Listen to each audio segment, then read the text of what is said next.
All right, we're gonna do some photogrammetry today, among other things. But that's kind of the point. Is we've got our printer pretty well set up. I haven't moved it yet. It's still sitting right here. It's still over here. That's something we'll do today. But it's working pretty well. It probably needs some more tuning. There are some tunings that we can do now that we have Clipper installed that we haven't even been able to do before. So we'll have a day on that. I'm looking at our schedule here, and it looks like I was originally going to do photogrammetry next class, but we're doing it today. So this next class, class 18, that'll probably be some more tuning, or last little bit of tuning on the printer before we hand it off to print some of these 10-hour long polycarbonate carbon fiber prints that hopefully they'll work. We did get our base carbon fiber polycarbonate base to print, and it looks really nice. So we'll try some of the smaller ones first, and then some of the 10-hour prints to see how that goes. But um, we'll see how it goes.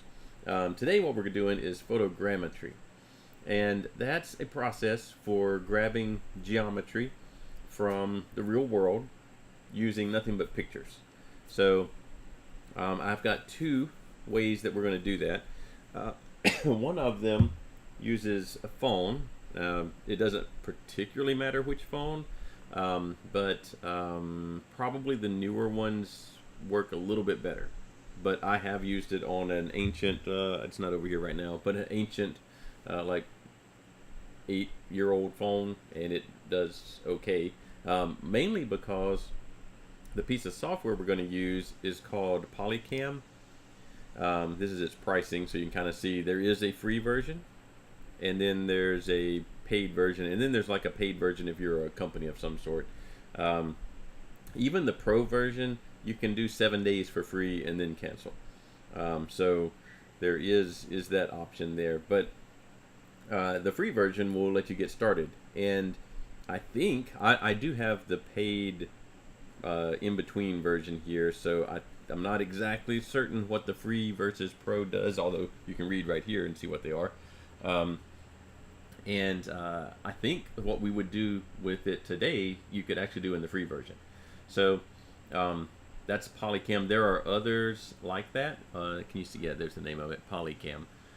So there are other ones. Kiri is one, Kiri.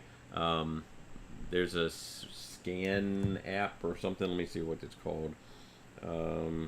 3D scanner app is one. So there's several of them out there. Some have different versions of free, and so I think they all the ones I've seen have a paid version, but they all have some type of free. Now this one, assuming your phone is what 12, if it's an iPhone, iPhone 12 Pro Max or newer, they have LiDAR built in, and so you can see that there is a LiDAR option for this. It does not work as well as I would like for the purpose of what we're going to do. So it is a more instant process. So LiDAR is sort of like radar, except using light, and so it'll emit light and wait for it to return, bounce off of something, and the time of flight between when that light is emitted and it receives it back to the phone or the sensor will determine how far away that object is. And so you can use it to get really fast scans, but I've never gotten highly detailed stuff using LiDAR. Now that could just be I'm not good at it, or whatever. Maybe my phone is still too old for LiDAR. Maybe there's better sensors. But if you're scanning something large, like a vehicle or a house, then yeah, LiDAR is going to give you plenty of detail for that. But we were doing something smaller. Actually, we were scanning a car, but another thing we were doing was smaller. So that's one thing. This is running on your phone. Actually, this runs in the cloud. So what happens here is you take your photos, if you're doing photogrammetry, and they get uploaded to the cloud. You can see up to 150 images for photogrammetry, and this Gaussian splat. That's a different type of processor algorithm. It still uses pictures, but the process that it uses to create the geometry is a little bit different. It's a newer version. I'll talk about why you might want to do that here in a second. But that's the general idea, is that you take these pictures, they get uploaded to the Polycam servers or whichever app you're using, and then it processes them. It takes maybe, I guess depending on how many pictures you're taking and what level of detail you're asking it to reproduce, it might take 10 minutes maybe, something like that. That seems reasonable to what I've experienced. I'm sure you could do slower as far as like ask for more detail or more pictures. I've been uploading maybe 80 pictures at a time. I think one of them was 100 pictures at a time. And those took about 10 minutes. Actually, I just uploaded them, left it alone, and came back. So I don't actually know how long it took, but it was in the 10-minute range. All right, so let's look at some of the things I recently scanned. So here's my little library. Have this, where's he at? Amiibo Charizard here. He looked like he wasn't too detailed. Let me show you the real one. So this is the real one. He's not super highly detailed, and he's not super small. I mean, it's not very large, you know, hand size. But he looked like a good test. So some of the things that he tests are, he's got some darker areas, so the underside of his wings are darker. Dark colors tend to not have as much detail in them. Because you're taking pictures, and if it's just a solid looking surface, you know, solid color with very little shadows or anything, then the process, the algorithm, has a hard time determining what is going on there. It looks like a flat plane. He also has a little bit of a clear reflective area here.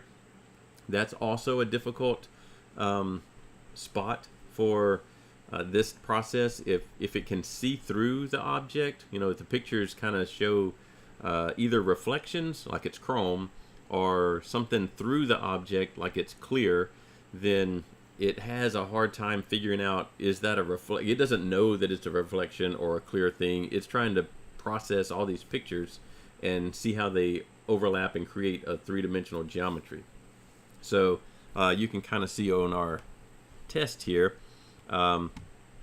Here's the first one I did, and he's mostly there. I put him on one of our vases, and you can kind of see, but there's some giant holes in the wings. So I thought, well, maybe the problem there is that I didn't take enough pictures, because those holes could have been like behind his hands from the pictures I took. So I tried just taking more pictures. I don't think this tells me how many I took here. So I tried again with more pictures, and it got worse, actually. So it's like, okay, maybe it's the fact that the situation where I've got him sitting, he was just on a table in the middle of a room, and I walked around taking pictures. Maybe it's not well lit, because I looked at it, and you can kind of see here that it's showing the inside of the wings as kind of this brownish black color, and in real life they're kind of a greenish blue, and so it wasn't picking up the right color. So I thought, well, let's light the wings in particular and do it again. And so I did, and we got this guy. Took more pictures also, so it takes longer. And now he's pretty much all there. Now it is a little deceiving, because what you're seeing, oh wait, you're seeing it kind of off the screen. Let me see if we can get him to fit better. That's a little better. All right. What you're seeing is the geometry, the STL file, or well, actually don't know what file format. You can export it as a OBJ or STL or a variety of formats. I don't know what it's displayed as here, but you're seeing that, but it's covered with this the coloring. So you know, it's covered with the orange and all of that, so it's kind of masking what's really going on. If you want to see what's really going on, I'll have to change the screen again. Let's see. There we go. There's a button over here. Actually, it's under. No, it's right there. No, it's this one. This button, Mesh Inspector. And there's our actual geometry. So you can kind of see it's a little bit blocky. There are probably some settings. You know, I kind of took the default settings in the app and didn't really do a lot beyond that. Here's kind of just the geometry with a plastic material finish on it. So it's pretty good though. It's pretty much all there, but it's not quite as high detailed as what it looks like when the texture is on it. You know, in the texture you can kind of see there's all this stuff, but that's not geometry, that's just a picture. So if you were to print this, you wouldn't see all these fine little details. It would just be that. So that's one thing to be aware of. But overall, this was 10 minutes. Well, once I got the lighting right, so the lighting was an issue.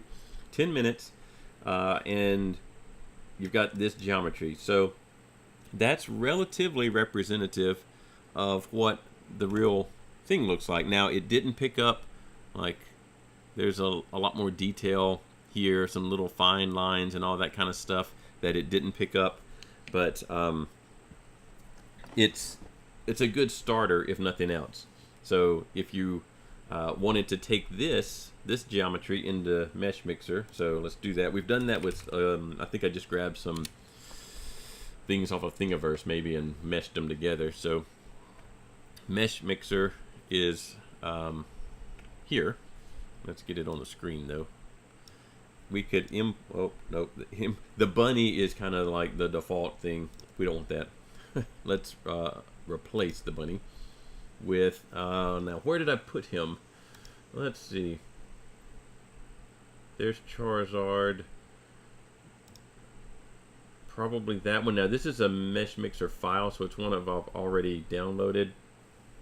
Let's see if he's in one of these folders. I actually don't remember. I don't know. That's a different thing. I think. What's his name in here? Let's see. Oh, he is just a date, I guess. Let's see. So it could be that this is him. I don't know. This could be another thing we're going to look at. Let's see what this one is. Oh yeah, this is another thing. So we'll look at that later. Maybe he's one of the earlier ones. There he is. All right. So we could go in here and we could do things like fix all these little patches. We could weld those together. We could make him solid because he's actually hollow. He's just this outer surface. We could do those things. We could go in and sculpt. So if we wanted to, you know, there are details here, but they are really just pictures. They're not actual details. So we could go in here and maybe there's a crease somewhere. Where is it at?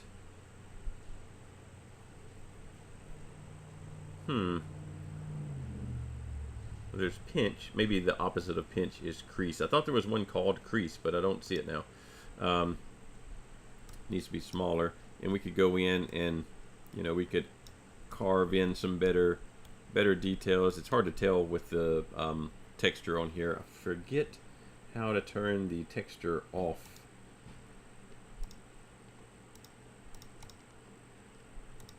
I'd have to look and see how to turn the texture off because I don't actually remember how to not show the texture. Well, that's not too important, but we could go in and we could edit him in any little way we wanted to. We also remember there was the online, let's see, I didn't actually try this. There's the oh, I can't remember the name here. Online clay model tool. Stephanie, this one, the Sculpt GL. We could, I think maybe we could import a there's save. So yeah, we can add an OBJ. So that's the file format that they get saved in. So we could do that. He was on my desktop in the folder here. Let's open him. I don't want to preview him. And so we could go in here. Now we don't have the texture, and we could do our sculpting. And there's a crease brush, and we could go in there. It's already got symmetry and everything, and so we could go in and edit that. Although that's not doing a whole lot. Let's do some inflate. So you can kind of see we can go and edit. Now notice what's happening right here. These are two separate patches. You could see that in the mesh mixer where all the little blue lines were outlining all the patches, and they're not welded together. So we would need to, obviously you can see that this is not the result you wanted. We need to weld all those patches together. There's a couple of ways you could do that. I think Mesh Mixer can actually do that. If it doesn't, then there's a program called Blender that can weld patches together. Let's see if we can. See, there's all these defects. Now, sometimes, let's see, if I auto repair these, sometimes it will erase a bunch of geometry. So let's test it out. Yes, that was what I was afraid of. So let's not do that. Control Z. Let's do a much smaller. Yeah, there we go. So I did a smaller threshold. It says 0 millimeters, but it's some fraction of 0. And it looks like nothing got erased that time. It does still show that these are different patches, though. Let's edit. If we make it solid now, it will connect everything together. So that takes a long time of processing time for this size model. So I don't want to do that. But you could make it solid here. Oh, there's closed cracks. Let's see if that will. All right, there we go. It closed most of them. Still a couple that it couldn't figure out. But you would want to do something like that so that it's one mesh versus several mini meshes patched together. Now, for some reason, it didn't like fixing some of these. Oh, there's a hole there. So some post-processing would be necessary. That's not actually what we want to do today, though.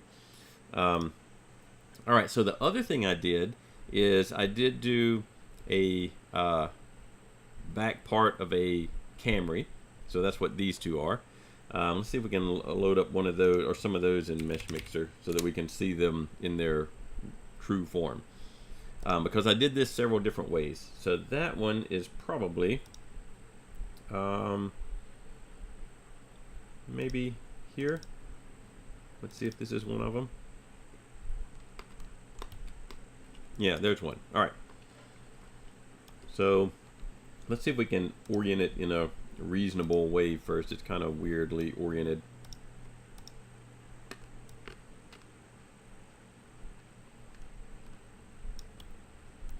That looks better. Let's see if we can get it more or less aligned with the grid. All right, there we go. That's better. It helps me rotate. It's kind of hard to rotate otherwise. So the purpose of this was a photogrammetric. Is that the word? It's using photogrammetry to capture this detail here. What we're going to do is we're going to go in and we're going to build out a little spoiler. Here's a tiny version that I printed just to see what it looks like in the real world. That would fit on this trunk lid. And so in order to do that, we need dimensions of the trunk lid and the curvature of the surface and things like that so that we could do a pretty good job of matching up what we want. We could go out there with a ruler and try to measure some things and probably get close because this is relatively flat. There's a little bit of shape to it, but it's mostly flat. But there is some height difference. It does arc up here, and so we would probably get close with just hand measuring, but this is more the process that you would do if you were trying to adapt some new thing that you're designing to an existing part. There are a lot of ways to get this geometry. If you need super high precision, but not that much, what would I say, detail, I guess. So you need a lot of precision of some locating holes or mounting holes or something like that, but you don't need a whole bunch of detail.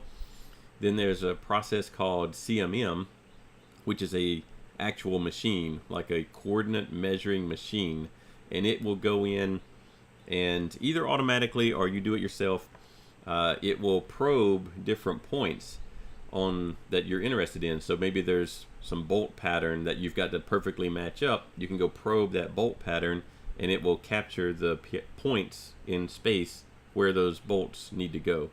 But you wouldn't want to do that for a lot of, like a whole surface, because you're literally going in and probing it by hand, or maybe the machine is automatic. But if you need a lot of precision, then that's a way to do it. Those machines can be, let me show you a picture of some. Let's see. They can be small, like this guy. So this one could do something the size of your printer, maybe. But this one, that arm has multi degrees of freedom, and every joint is being tracked. And so you go in, and when you put the probe tip, which is right now sitting over here in the rest spot, then you can tell it to collect a point wherever that probe tip is. So that's one way you could do it. They make kind of automated ones. Here's one that comes in and probes down in specific points. Now this, it says, what is the price on this thing? This is $110,000 from AliExpress. So, I mean, and that's usually the cheap stuff. Then they get to be larger and different versions of the same types of things. So you can do an entire car. Here's one doing a connecting rod that we modeled not that long ago. So, you know, they're kind of trying to make sure the inner surface of this probably is round and at a certain distance from the inner surface here. So, you know, their quality control, or maybe their reverse engineering tools, but when you need very high precision. In our case, we don't need quite that high of precision, but we need a lot of surface area covered relatively accurately. So photogrammetry works. And then there are the LiDAR scanners. I did not scan this one with LiDAR. It would be similar, but a little less detailed. So you can even see, like, even the logo, the Toyota logo here is kind of visible. Now you can kind of see this is very lumpy. This little area above the license plate, and the lights are a little bit lumpy compared to everything else. That's because this piece is chrome and this piece is transparent, and photogrammetry does not work too well with shiny or clear things. If you have to scan something shiny or clear, you can spray it with something like this. This is the cheap way to do it. This is actually strike spray for golf. So you spray this on your golf club, hit the golf ball, and you can see where on the face of your club you were making contact. But what it is it's like a powdery white substance that flattens out everything, and it just coats it, and then you can wash it off pretty easy. So they make actual scanning spray, which is a more professional. You don't even have to wipe it off, it just evaporates. So if you had to scan something shiny or clear, you could spray it with something like that if you needed to. So this is one scan we got. This was from Polycam, and probably, I don't know, 100 and something pictures. I don't remember how many. This up here, this is actually pine straw, so that's why it's all lumpy. And then there's less and less detail because I was only taking pictures right around here because I only really need that top surface. So that's one thing. But there is some cost, although I think the photogrammetry with 150 images on the free part of Polycam, I think it would be able to do this. Maybe you get slightly slower response time. You have to upload the pictures and it sends it back. Maybe if you're a paying customer, then they send it back a little faster, but as long as you're not in any super tight time crunch, then you could do that.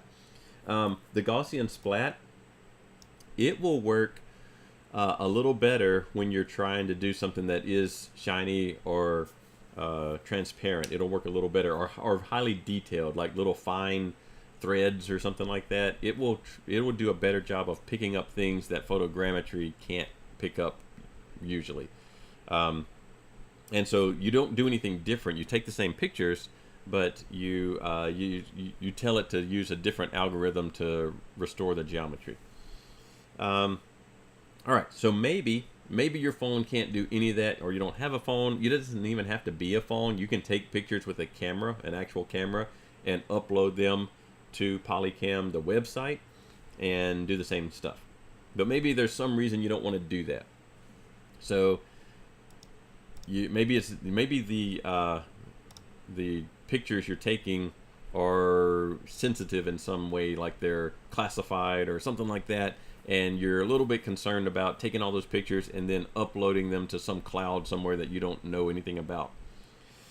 There's other pieces of software. This is one.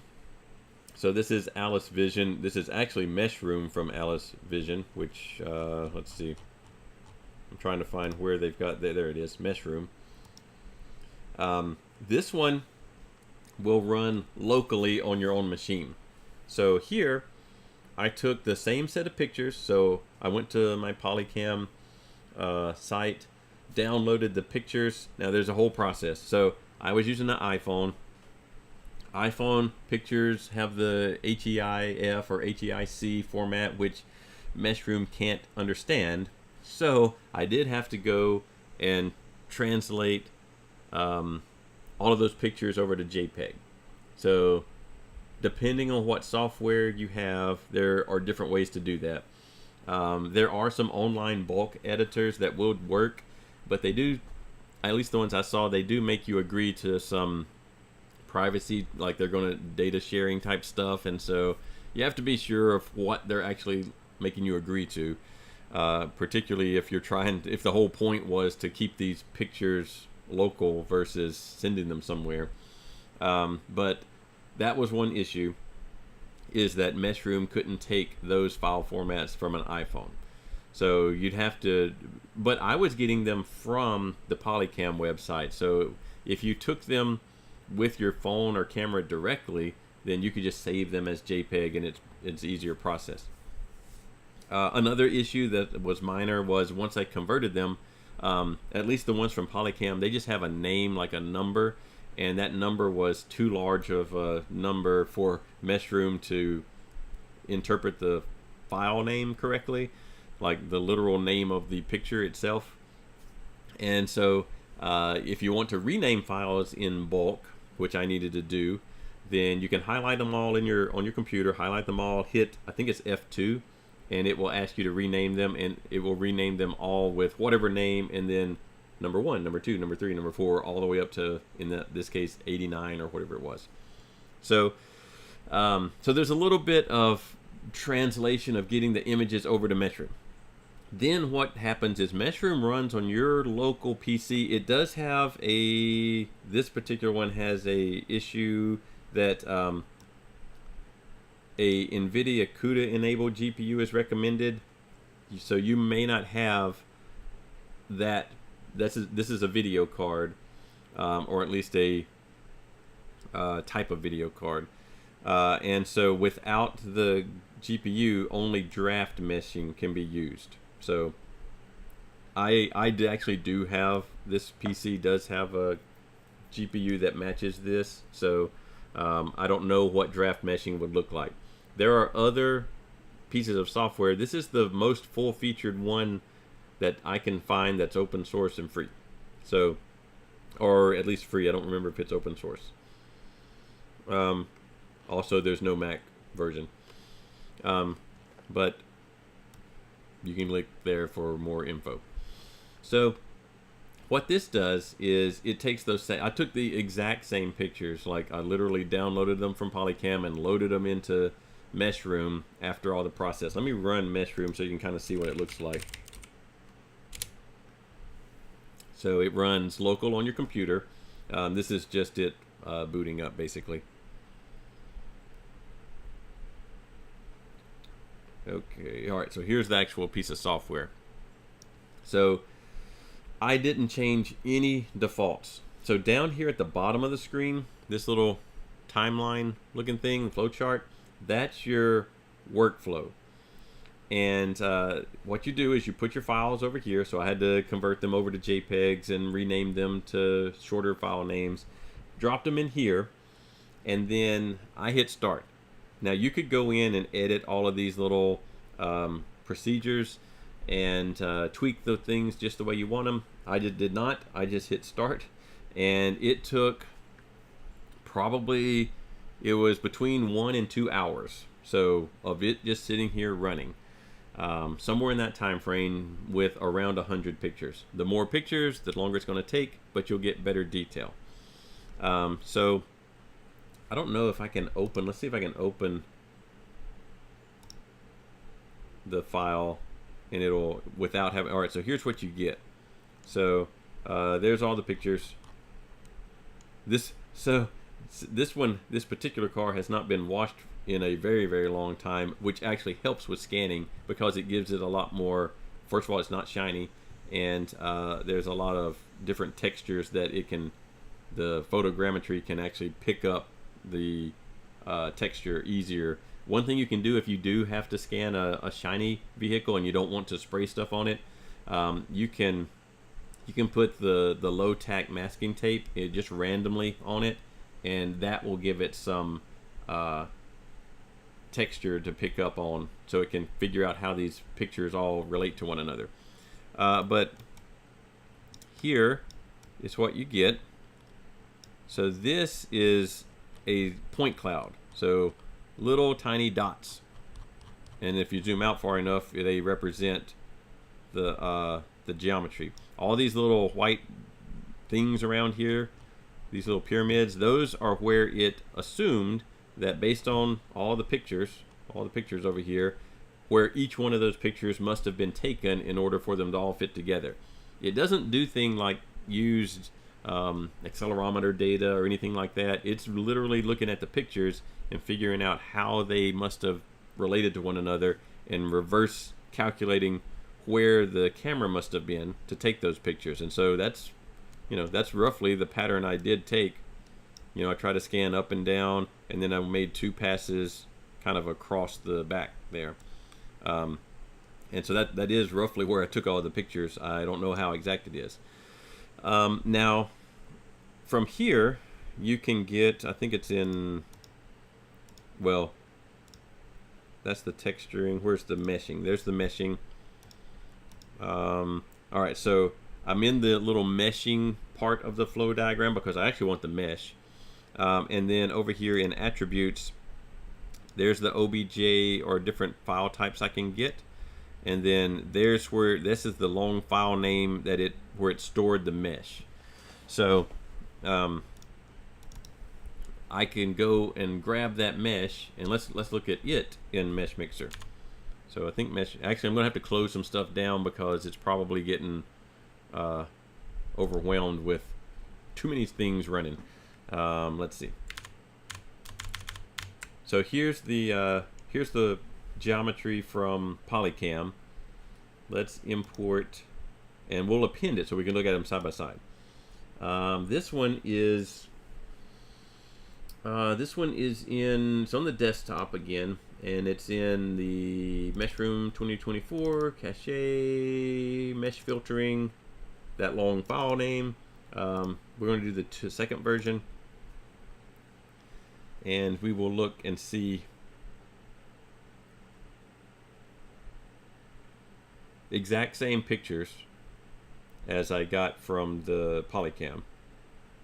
All right, so the different scale, which that's annoying, but that is one thing you have to work out, is the scale of these things. We are not going to worry with scale because we're just kind of playing around. If I were really trying to, whoops. If I were really trying to make one of these, obviously I'd need to know the scale. You can scale it when we get to Fusion. Let's rotate this around a little bit so that it's,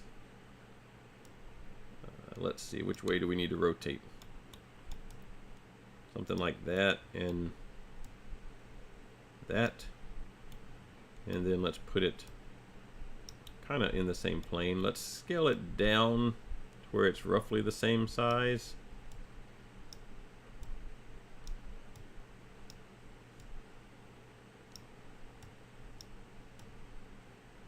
Just to be able to compare them. All right. Looks like we're a little too high. All right, so something like that. I'm accepting the rotations and translations and scale. There we go. So this one's all free. Takes a lot longer to run, but there's the Polycam version, and there's the Mesh Mixer version. So some things it did better, and some things it did worse. So worse, obviously, on anything reflective. Like the mirrors were on both were not great. Not mirrors, but the tail lights on both of them were not great. But they're definitely worse on here. So the Meshroom does not work as well with the reflective stuff. Same thing with the chrome. Actually, they're about the same on the chrome, but I mean, I think it actually did a little bit better job. You can see that's Camry and that's Toyota. You kind of have to know that that's what that is. But here, there's a little bit more detail. Also, where the trunk seam is here, little bit higher detail on the Meshroom version. The surface is generally a little more raggedy, where it's a little more smooth over here. So that's a difference, but and it picked up a little bit different pieces of ground, but that's fine. So either one of these are usable for what we want to do. So let's go and do what we want to do with this thing. One problem with this is that, all right, so here's the Polycam version. I don't know if it's on, yeah, it's on your screen. It's really small to see, but down here in the corner, triangles is the number of triangles in this mesh. 74,000 in the Polycam version.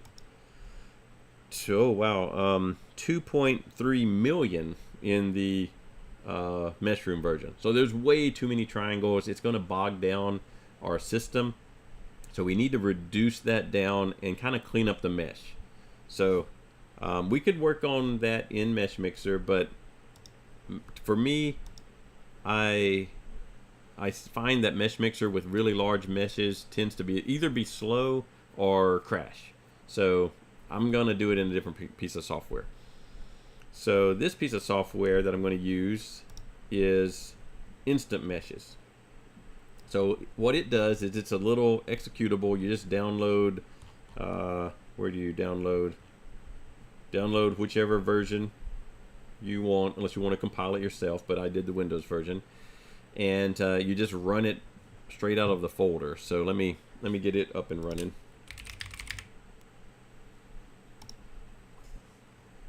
So there it is. Let's get it on the screen here. We are going to open a mesh. I only can open either PLY or OBJ. Fortunately, we have OBJ. So let's see. Let's get. I don't know. Those are ones I've already edited. So let's go with digging out the one from the one we just looked at.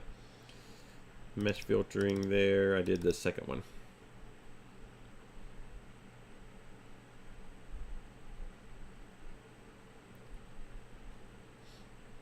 All right, so it's reading. Hopefully it's reading in. I guess I could look over here. Oh no, that's not it.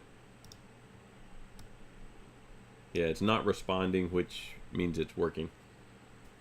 All right, so there we go.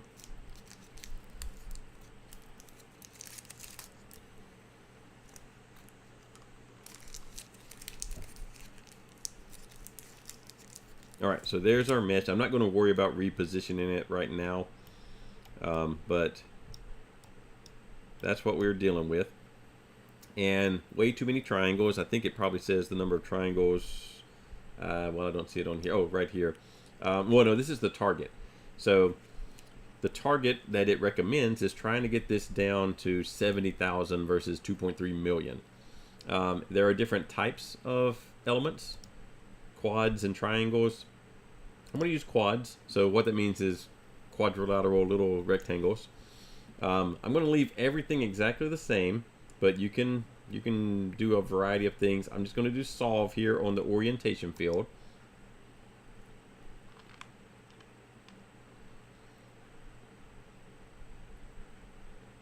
And it'll paint on the, kind of the orientation. Everything looks more or less rectangular. I don't have too many. I either have lines going horizontal or vertical. I don't have too many at other angles, so I'm going to say that that's good. And then I'm going to solve the position field, which is going to say these are where I'm going to put all the little quadrilaterals, so the little squares or rectangles. I'm going to lose some detail.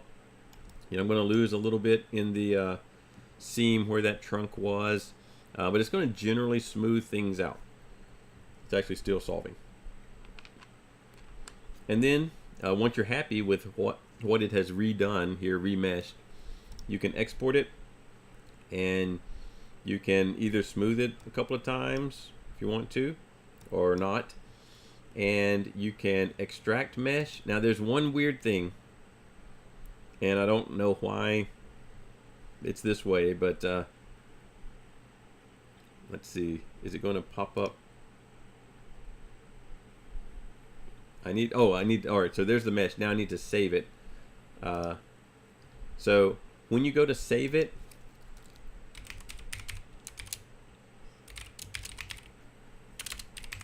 you have to type in the extension .obj. If you don't put .obj, then it just doesn't work.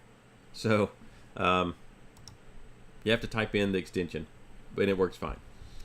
So you could smooth this a couple of times if you wanted it to be a little bit smoother. You could try and go in and have a larger or smaller target vertex count. These are actually vertices, not elements. So I don't know what our element count was before, or our vertex count was before. But you get it to the state you want it, and then you save it. All right, let's see.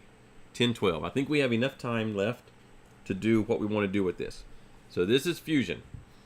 So normally in Fusion and SolidWorks, software like that, you're taking sketches and you're extruding them or revolving them, cutting, all that kind of stuff, to create some geometry that you're gonna go make later on or analyze if it's a simulation or whatever.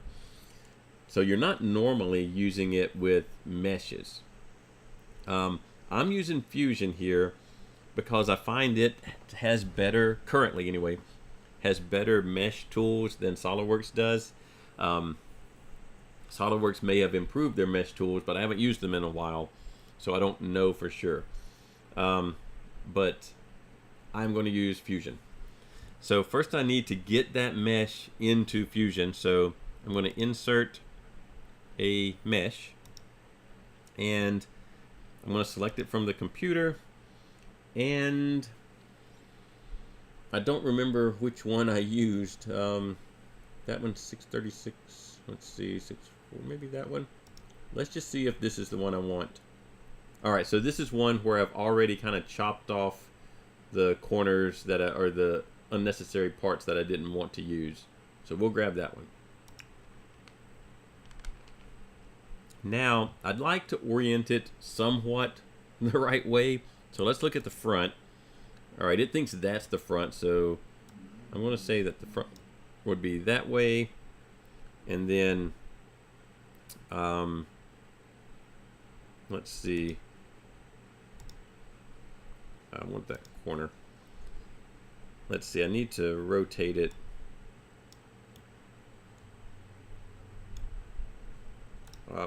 There we go. So I think I have to rotate it that way. Let's look if our front is, oh, all right, almost right, but somehow we spun it around in a weird way. All right, so that's the front. Now I'd like for it, let's see where my origin is. All right, the origin is back there. I'd kind of like for the origin of this part to be at the origin of the actual system here. So let's try and line that up a little bit. Doesn't have to be 100% close, but I'd like for it to be a little close.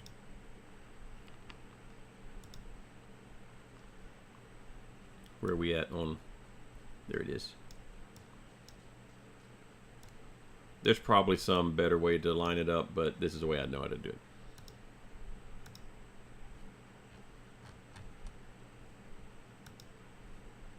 I thought I had that turned the right way, but maybe not. All right, there's front, right side, top. All right, I like all that. Now, we could also scale it at this point if we thought we needed to scale the thing. It also looks like maybe I need to rotate a tiny bit. It's kind of hard to tell on getting it straight. Not sure. We'll leave it alone. All right, so we can mess with that for a long time, but I don't want to.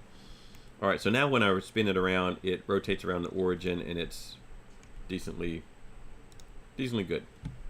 All right, so we ought to import our mesh, and this is the smaller one, right? So they're the one that after we went to instant meshes and got all the little rectangles, and that just makes it a little bit easier to deal with because it's a little smaller. So let's go over to our mesh tools here. So I'm in the mesh tab, and then I'm going to directly edit. So there's some places like this little scrap here. Oh wait, I got to select what I want to edit. So there we go. Now I can, you know, select some areas that I don't like, and I can delete them.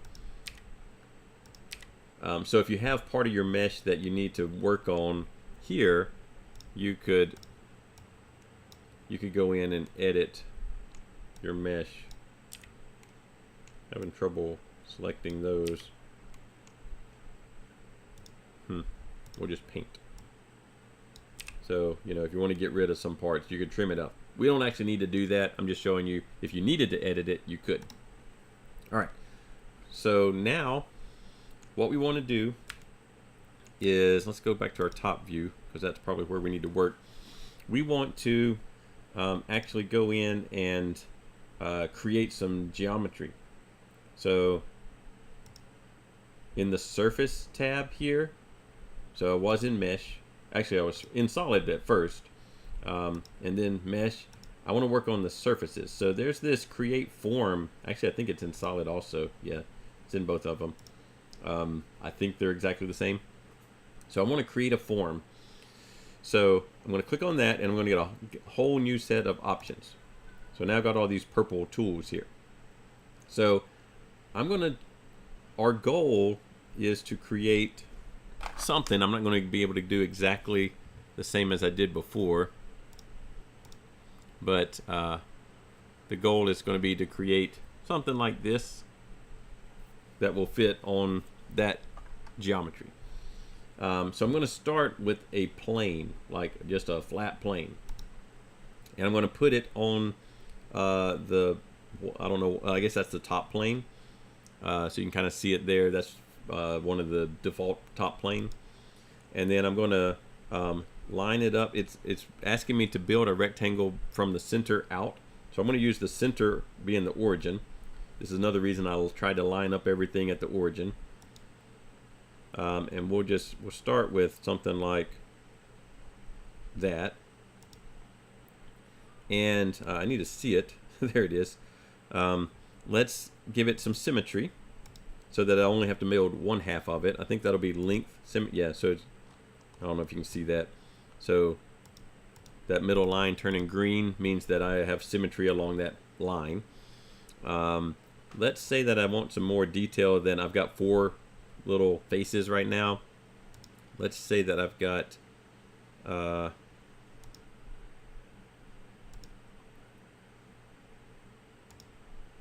looks good.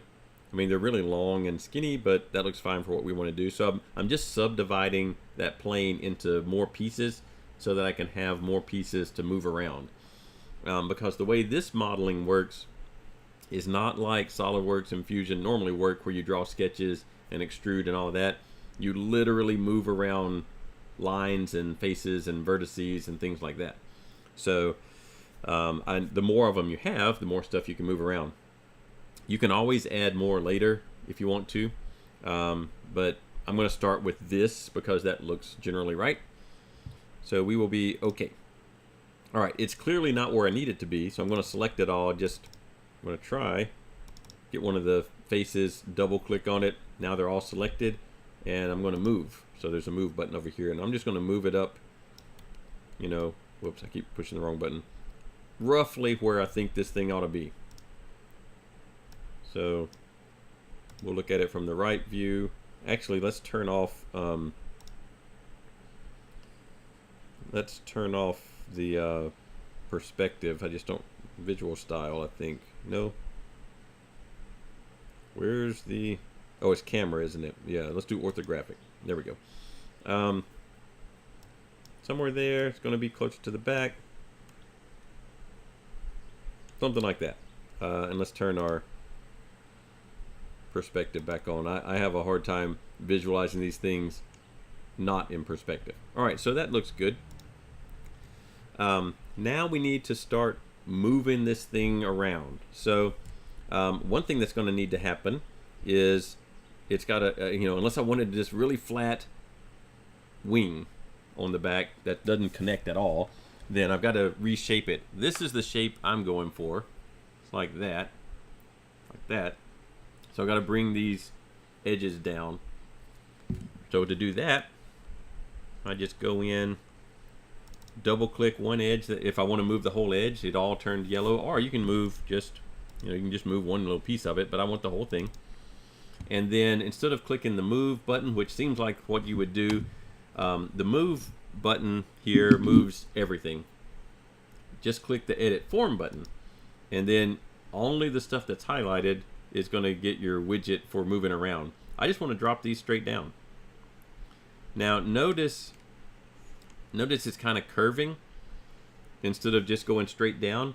That's because I'm in the smooth view.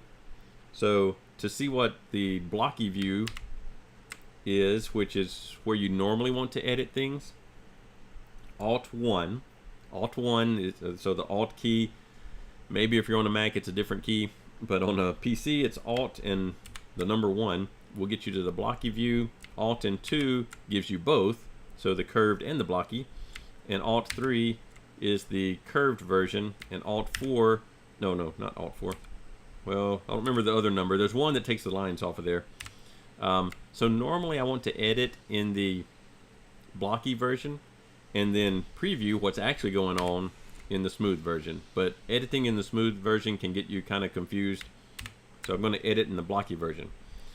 So that's interesting, but I kind of want, I don't want it to drop off so gradually. You know, I want a little bit more drop off there. So I need another edge. So I'm going to select that's okay. And then I've still got this edge selected. It's still yellow. So if I drop down the modify, then there is insert edge. Okay, that sounds good. And it added a green edge here. And it's going to do one on the other side also. It just hasn't yet because of the symmetry. This slider will move that, you know, one way or the other. It was probably in a decent spot where I had it. The number here is actually a percent, well, a decimal version of a percent. So if I put 0.5, it's exactly in the middle of the selected line and the next closest line, or edge. I shouldn't call them lines, the edge. And so I'm going to leave it there. Now I could select that one, and I could kind of, you know, bring it up, maybe even out a little bit, give it some shape. Let's look at the Alt 3 version, so the smooth version, and now I've got a little bit tighter curve there. And you could just keep doing this. So like maybe I want another one.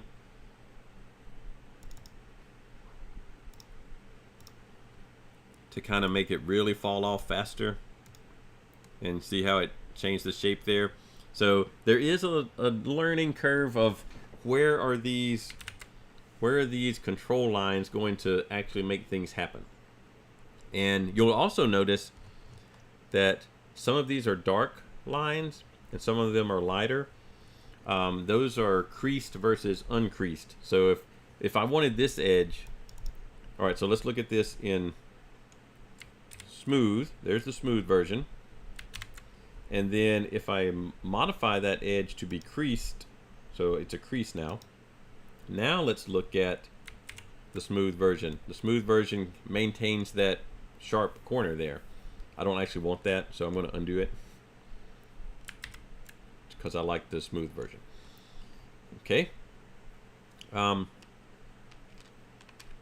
Now, the other kind of feature I had is, you know, it kind of widens here and narrows here. So I think to do that, I'm just going to take this one point and I'm just going to pull it forwards. You know, something like that. Let's look at that in the wireframe. So here, one thing that's happened is this shape is actually a really not good shape. It's got a bad aspect ratio. So if I were really worried about the geometry of this, I would probably want to divide this and create a better shape here. Maybe work on that, the way that flows there. But it's going to do fine for what we're doing here. Another thing that happened is let me wait, that one's the fit button. I'm kind of overhanging here, so and I'd like to have a little bit of a curve. So why don't we pull this one? Why don't we pull that one in a little bit, and then why don't we pull this one and this one? So I held down Shift, pull those out a little bit. Check that in the wireframe. I don't like, that's not good. Let's see if we can, that looks better. In the smooth version, good. All right, so now it kind of looks like we're overhanging the trunk. So let's move everything back a little bit.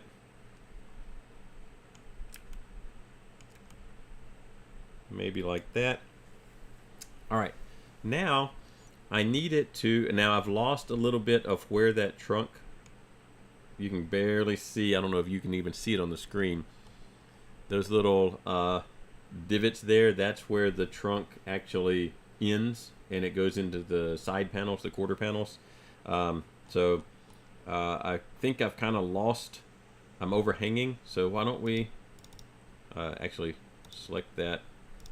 Why don't we move these to where they're a little bit landing on the trunk. I think that's better. And I want them to match up to the trunk. So what I'm going to try to do is I'm going to try to select these vertices and pull them down to the trunk. Now there is a tool, modify pull, that will pull whatever I select down to the next closest surface. And it actually seemed like it worked fine that time. So I'm going to go with OK. Sometimes it doesn't work quite so well.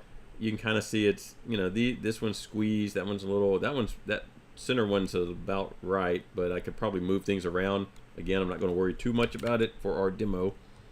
There's our blocky version. There's our smooth version. Looking decent.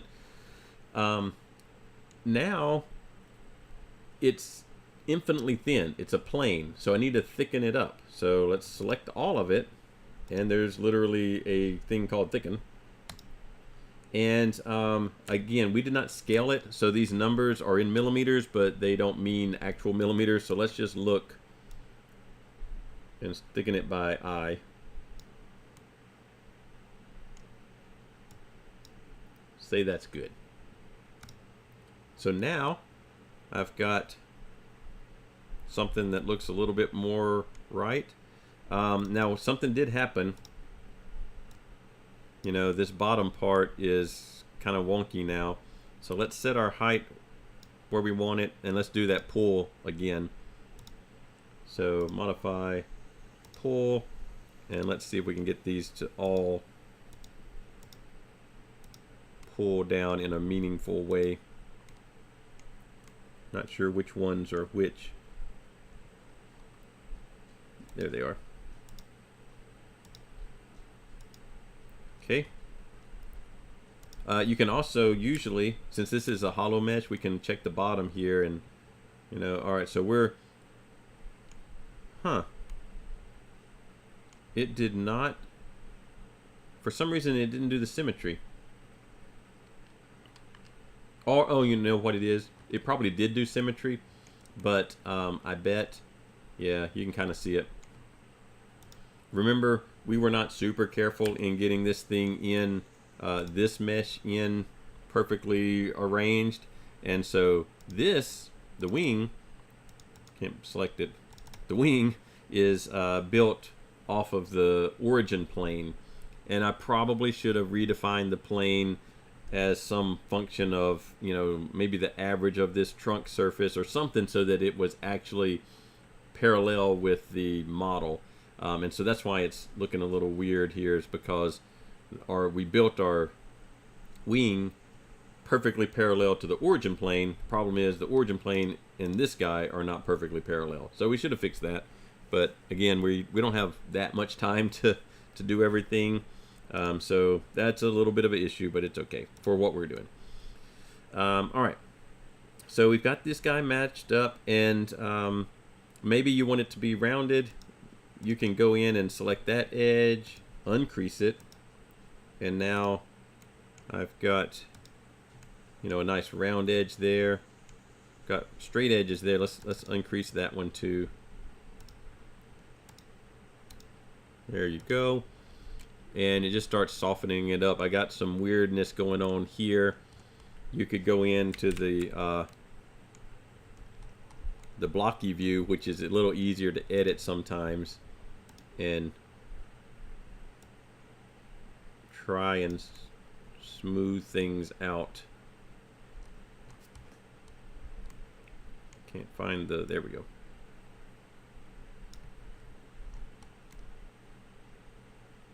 I think that one probably needs to come out a little bit.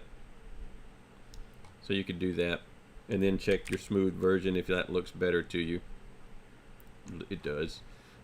Maybe we want a little bit of shape to it. So go back to your blocky view and pick, I don't know, maybe this edge, and give it a little lift. When we smooth it, it loses most of that, so maybe a little more lift. Yeah. If you want a little bit more crease there, then let's go back here and add, insert an edge, and let's put it closer there. See what that does to our, now we've got a little bit more of a deal there. I think that probably could come down. So you can see how you could, you know, you could tweak this thing all day long, and get it just the way you wanted it. And then when you're done, you finish form. Now you can go back and edit them later, but we finish form, and over here in your bodies, you've got the car, and you've got the wing. Now it does look like we should probably fix that. That's kind of messed up. So I think I can. How do I don't remember how to go back and edit it again. Move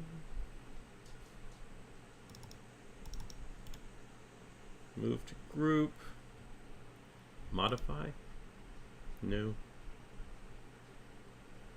I think if I create form, it will not, it'll be a new form, and which is not what I want.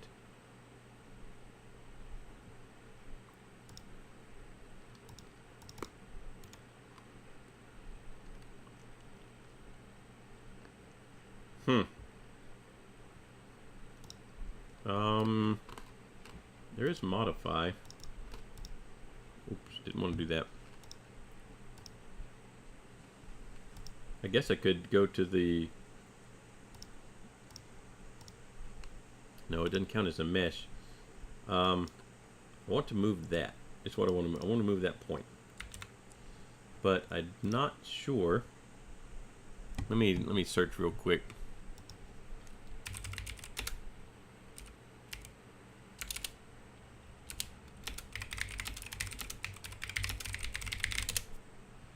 Let's see. Which says just edit. But I don't have edit.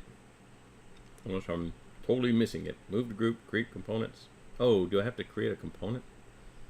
Save as mesh. So if I'm happy with it, there's the save as mesh for editing it and printing it or whatever you want to do. Or not editing, but printing it.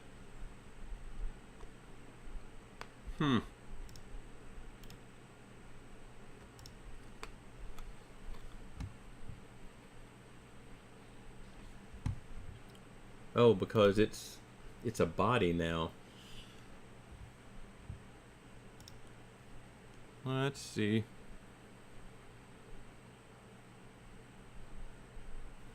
Oh, okay. Down in the timeline down here, so there we go. Now we can go back to editing it. Let's turn that guy off and let's fix our... So I'll show you if you didn't see where I was at. All I wanted to do was I wanted to move that more like that. And then you might want to straighten that edge because that's a little bit weird.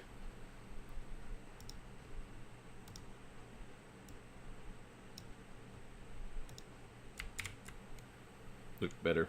All right. So then we can finish form. So I was down, let's see, that's on your screen. Down in the timeline down here, I was looking in the tree over here in the browser, but down in the timeline, if you right click on the actual form where it's still purple, then you can edit it. This doesn't exist. I can delete that one. So there you go. You've got your little spoiler. Printing it would be an issue. You got to figure out how you want to slice it up into different pieces in order to print it. I think if you had a large enough printer, I think what I would do is I would slice it right through the middle. You know, I would put slice it right lengthwise down the middle. Now you'd have to have a 4 or 5 foot printer. We do have one at school, but at home you're going to have to slice it into much smaller pieces in order to print things.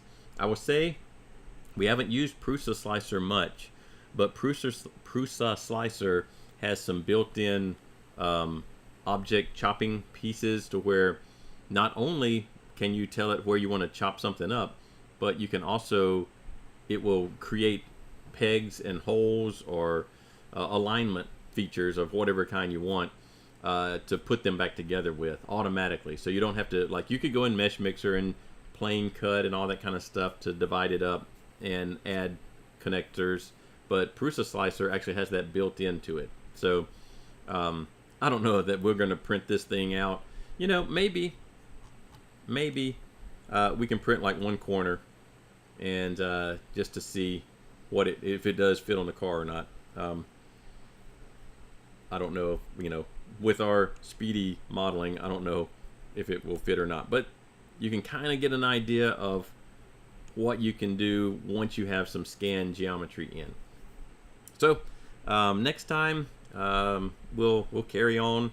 I doubt I have any of this printed. I would like to have a piece of our violin printed, but I'm going to have to put the enclosure back around the printer and all that kind of stuff to do that. And it's even the smaller pieces are kind of long to print. All right, so hopefully that was useful or at least interesting. And we'll get back to some more printer add-ons and modifications on Monday. I'll see you then.